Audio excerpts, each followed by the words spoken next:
Okay, what if I told you there's a super common mistake that English learners are always trying to fix, but it's actually a secret to sounding way more fluent? Yep. Today we're going to pull back the curtain on something called vague language and show you how to use it to sound more natural, like right now. All right, so a lot of English learners feel this crazy pressure, right? To be super precise all the time, to find the perfect word for everything. I mean, we're taught that being clear is everything. But what if that struggle for perfection is the one thing that's actually holding you back? I know, it sounds completely backward, right? How can being less precise possibly make you a better English speaker? It doesn't seem to make sense.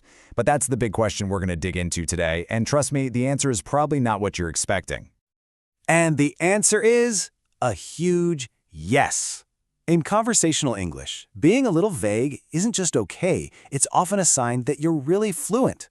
That thing you might be trying to fix in your speaking, it's actually a pro-level skill that native speakers use all the time. So, okay, if this vague language thing is so important, what on earth are we actually talking about? Let's break it down and really get into why it's such a big deal in everyday spoken English. All right, check out the official definition: language that is not totally accurate or clear. Now, I know what you're thinking. For most learners, that sounds like, well, bad English. But we've got to reframe that. See, in real conversations, it's not always about being 100% correct. It's about communicating effectively and, sounding like a real person. And here's why it's so useful. This isn't about being lazy or making mistakes. It's a tool. We use it all the time, like when you can't quite remember a word, we've all been there, or when you don't know the exact name for something. Sometimes we use it to be a little less direct, which can sound more polite. And honestly, it just helps you sound more natural and relaxed. Okay, theory is great and all, but let's get practical. It's time to build your very own vague language toolkit. These are the words and phrases you can grab and start using immediately. All right, tool number one is what we call placeholder nouns. And trust me, these things are absolute lifesavers.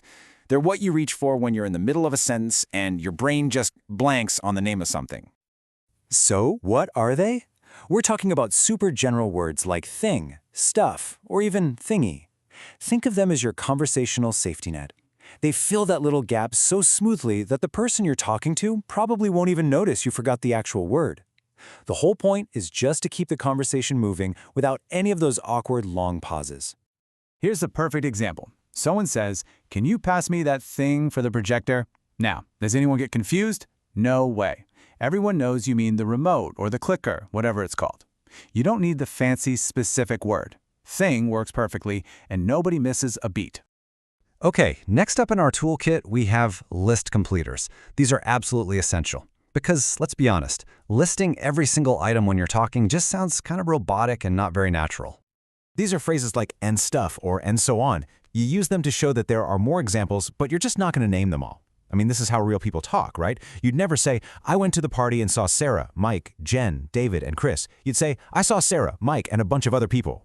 It's just faster, and it sounds so much more natural. And here's a little cheat sheet for you, because it's all about context. If you're just chatting with friends, and stuff like that is perfect. It's super informal. And things like that is just a little more polite. If you're not totally sure, or something like that is a great choice. And then, for more formal situations, like a presentation and so on, is your best bet. Okay, so you've got the words now. Awesome. But to really sound like a natural, you have to get the pronunciation right. This is where we start talking about the real music of spoken English. And here's the secret. In fast, natural speech, these vague phrases often get kinda squashed. Yeah, squashed. Because we say them all the time, we don't pronounce every single letter perfectly. The words just blend together. If you can learn to hear this and then use it, you will instantly sound more fluent, I promise. Just look at this. We don't write it this way, but we say it this way. Kinda becomes kinda. Sorta turns into sorta. And stuff like that can get so squashed together, it almost sounds like one word, stuffleda. Seriously, start listening for these. Practicing them will make a massive difference in how natural your English sounds. Okay, wow, we have covered a lot, so let's bring this all home and give you a really clear mission. Your mission is to be vague. So let's just recap the key takeaways here. Number 1, vague language is a feature, not a flaw. Stop seeing it as a mistake. Number 2, use words like thing or stuff when you're stuck. Don't panic, just use a placeholder. 3. Use "and things like that" to cut your list short.